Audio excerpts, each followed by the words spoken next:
Well, good Monday morning. Here we are again, and I don't know about your school district, but the local school district where the Star Center is headquartered had some news on Thursday that nobody was expecting, or maybe they were expecting it, but they weren't hoping for it. And that is that for the first 9 weeks, school is going to be virtual. And what does that mean? What does that look like? I don't think anybody really knows the answer yet, but they're committed to trying to do the best that they can. And it reminded me of a story. And that story had to do with what's called thought stacking. Let me give you an example.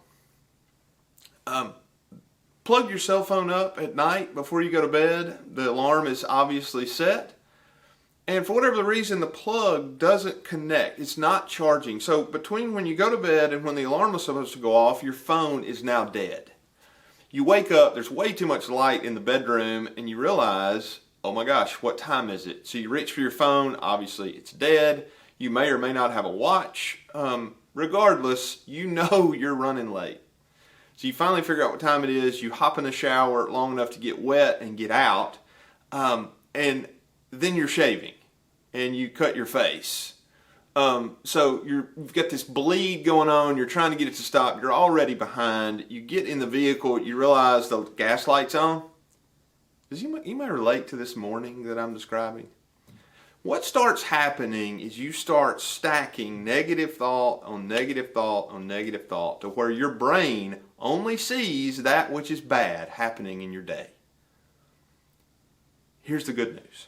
The good news is you can do just the opposite.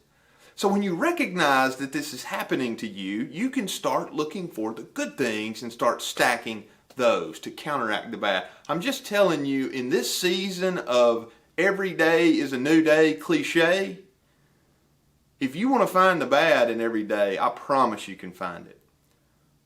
But let's also look for the good. You know, those that we serve often could go spiral downward if they just focused on what made them different than everybody else. But instead, what they focus on is what makes them the same. For example, you and I both want to get up and go to work every day. Well, those with disabilities want to do the same thing. So, in this season of absolute uncertainty, do not let negative things start stacking to the point where you drown in them. Take control of your thoughts, replace the negative with positive, and have a great day. I hope you have a wonderful week. We'll see you next week.